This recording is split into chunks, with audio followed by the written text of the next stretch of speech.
Hai, selamat belajar dari rumah teman-teman. Video ini saya buat sebagai materi perkuliahan DKV 4 yang akan saya bahas yaitu tentang isi pesan dan bentuk pesan. Ini akan kalian gunakan untuk perkuliahan di pertemuan ke-10, jadi bisa kalian simak. Yang pertama yang akan kita bahas yaitu tentang isi pesan. Jadi dalam perancangan iklan, substansi intinya adalah isi pesannya. Kalau media kita bicarakan nanti di pertemuan selanjutnya. Nah, isi pesan ini ada 3 cara agar kita bisa menggunakannya untuk memvisualisasikan iklan. Cara yang pertama yaitu rasional. Rasional itu berarti kemampuan berpikir, logika, fakta-fakta yang tersaji dalam sebuah iklan. Iklan yang menggunakan isi pesan rasional berarti iklan yang sifatnya informatif, menyajikan manfaat produk, menyajikan keunggulan produk dibanding dengan kompetitornya. Misal kalau kalian topiknya menjual barang, contoh almari, atau mainan, atau kemudian alat olahraga kesehatan, itu kalian bisa menggunakan isi pesan rasional. Sajikan fakta manfaat dari produk ini untuk kesehatan apa, manfaat yang bisa diperoleh konsumen apa. Nah, itu berarti pesan iklan yang isinya ke informatif atau ke rasional. Nah, kemudian yang kedua yaitu emosional. Emosional berarti berkaitan dengan emosi dan psikis dalam konsumen. Jadi ketika kalian melihat iklan kok kalian merasa terharu, senang, kemudian menangis, kemudian jengkel, itu artinya sebetulnya isi pesannya disampaikan secara emosional. Nah, contoh kalau dilihat dari proyek kalian yang bisa menggunakan pendekatan ini, misalnya iklan make up atau membranding usaha make up, kemudian salon kecantikan, kemudian kosmetik atau jasa fitness dan sebagainya. Misalkan setelah menggunakan jasa dari klien kalian, hidupnya menjadi lebih positif, lebih menghargai diri sendiri, membangun hubungan yang harmonis dengan keluarga dan sebagainya. Itu isi pesan emosional. Nah, yang ketiga yaitu isi pesan moral. Moral berkaitan dengan baik buruknya sesuatu. Jadi berkaitan dengan nilai dan norma. Moral di sini iklan yang disajikan di Indonesia tentunya berbeda dengan yang disajikan di Amerika. Nah, kalau kita lihat dari proyek yang teman-teman ajukan, isi pesan moral ini bisa kalian gunakan jika usaha kalian di bidang fashion. Jadi bagaimana menggunakan busana yang semestinya ada di Indonesia. Misalnya kalau batik ya digunakan sebagai mana mestinya, bukan dijadikan untuk busana yang olo-oloan dan sebagainya. Atau mungkin misalnya gamis ya digunakan untuk keperluan keagamaan dan sebagainya, bukan untuk fashion yang lain. Nah, itu berarti isi pesan disampaikan secara moral.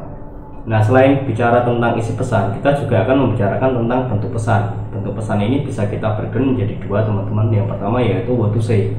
What to say adalah pesan apa yang akan kalian sampaikan dalam iklan. Kalian tidak perlu khawatir. What to say di sini nanti kalian bisa memilih setidaknya ada 4 orientasi yang bisa digunakan untuk bicara pesan apa yang disampaikan dalam iklan. Yang pertama yaitu berorientasi pada produk dan fitur. Jadi kalian menyajikan informasi tentang produk kalian beserta fitur-fiturnya dalam iklan nanti. Itu berarti what to say product and feature oriented. Contohnya ya iklan otomotif yang menyajikan fitur-fiturnya, manfaatnya, keunggulan fitur sekarang dibanding produk sebelumnya dan sebagainya. Nah, kalau kalian misalnya jualan alat kesehatan, kemudian jualan produk yang mana itu punya keunggulan, kalian bisa menyajikannya dengan what to say produk dan fitur oriented. Nah, yang kedua adalah brand name. Kalian menggunakan brand klien kalian untuk menjual produk yang ada di dalamnya. Nah, strategi ini salah satunya dilakukan oleh Samsung. Samsung punya produk smartphone yang cukup banyak, tapi Samsung itu lebih mengutamakan brandnya sebagai produsen smartphone nomor 1 Android di Indonesia. Yang kedua, produknya terkenal berkualitas, durability-nya bagus, layanan service centernya tersedia di mana-mana dan sebagainya. Kalau kalian misalnya mengangkat jasa make up, kemudian kosmetik, kemudian jasa dekor rumah, interior, nah ini menggunakan brand name juga bisa, asal klien kalian sudah punya reputasi yang bagus. Nah, yang ketiga adalah problem and opportunity. Jadi kalian menggunakan peluang untuk mengatasi masalah yang ada. Ini seperti SWOT, tapi bisa kalian gunakan jika memang ada masalah konflik terkait dengan kebutuhan produk dari klien kalian dan kalian menjalankannya seperti itu. Sebagai contoh, misalnya jasa hukum atau konsultan bisnis. Orang bingung mau membangun bisnis seperti apa, nggak punya pengetahuan, mulai dari nol, maka tawarkanlah jasa bisnis agar bisnisnya tidak merugi, agar tidak tekor dan sebagainya. Nah, kemudian yang keempat adalah competitive positioning. Jadi kalian menggunakan keunggulan, keunikan produk klien kalian untuk membedakan dengan produk yang lain. Jadi saya berikan contoh yang paling mudah. Produk Lauk MPV Avanza telah mendapat julukan mobil sejuta umat. Tentunya karena ini selain bermuatan banyak, juga mobil yang irit, sehingga banyak masyarakat Indonesia yang suka dan menjadikan Toyota Avanza ini beberapa tahun yang lalu menjadi produk nomor satu yang terjual laris di Indonesia. Nah, itu what to say teman-teman. Kemudian kita beralih ke what to say. Nah, kalau what to say adalah pesan apa yang akan disampaikan dalam iklan, artinya bicara konten, maka what to say baliknya, bagaimana cara menyampaikan pesan iklan tersebut. Artinya what to say itu konten, how to say adalah konsep. Nah, di sini juga ada 4 strategi yang bisa kalian pilih. Yang pertama adalah directed creativity. Jadi kalian menyajikan iklan langsung to the point pada produknya, kreativitas produknya. Kalau kalian bisnis makanan, berarti visualisasikan makanan sedemikian detail, sedemikian menarik lewat fotografi produk dan sedemikian close up sehingga visualnya itu tampak detail. Itu termasuk directed creativity. Nah, yang kedua adalah brand name. Brand name di sini adalah brand produk dan brand perusahaan. Nah, contohnya adalah Indomie. Iklan Indomie tentunya bicara tentang produk Indomie itu sendiri, brand produk mie yang terkenal enak ketimbang kompetitor. Satunya lagi adalah Indofood sebagai produsen produk Indomie. Otomatis Indomie dan Indofood terangkat dalam sebuah iklan. Kalian bisa menggunakan strategi seperti itu kalau sekali lagi brand klien kalian sudah mendapat nama di konsumen. Nah, kemudian yang ketiga adalah positif unik. Jadi positif unik adalah kesan positif yang dihadirkan melalui iklan agar konsumen itu merespons secara positif.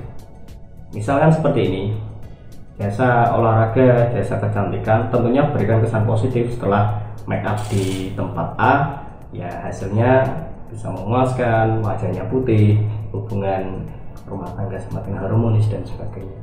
Atau ketika bisnis fitness misalnya, disajikan momen-momen yang ketika setelah fitness di tempat itu, maka hidupnya bisa menjadi lebih sehat, bisa menjaga pola berat badan dan sebagainya. Nah, yang keempat adalah selectivity. Selectivity di sini adalah hubungan antara produk yang diiklankan atau yang mau di branding, kemudian antara bintang iklan yang atau endorse figur yang dipilih dan pesannya seperti apa. Kalau kalian ingin mengiklankan produk minuman berenergi, tentunya carilah orang yang fisiknya kuat, bugar, sehat, berotot dan sebagainya, bukan sebaliknya. Nah, jadi selectivity ini adalah ada kaitan antara produk yang diiklankan dengan ya visualisasinya seperti apa. Kalau kalian merancang iklan untuk make up artis, make up kebutuhan artis, ya carilah figur artis yang pas. Nah, ini memberikan contoh bahwa iklan yang kalian lihat di televisi, misalkan iklan kecantikan, pasti dari sananya sudah dipilih model yang memang benar-benar cantik, karena ini merupakan bagian dari strategi selectivity. Nah, jadi dua bahasan ini, isi pesan dan bentuk pesan, silakan digunakan sebagai acuan teman-teman sebelum kalian nanti fokus ke sketsa iklan komersial maupun branding. Jadi ada 3 isi pesan. Yang pertama itu rasional, emosional, moral. Kemudian what to say ada 1 product and feature oriented. Yang kedua adalah brand name oriented. Yang ketiga adalah problem and opportunity oriented. Dan yang keempat adalah competitive positioning oriented. Sedangkan how to say juga ada 4 strategi yang bisa kalian pilih. Yang pertama yaitu directed creativity, yang kedua adalah brand name, yang ketiga adalah positive unique, dan yang keempat adalah selectivity. Nah, silakan gunakan materi untuk perkuliahan pertemuan tersebut teman-teman. Semoga kita bisa segera bertemu kembali secara tatap muka. Kita akhiri, selamat berbagi ya, sampai jumpa.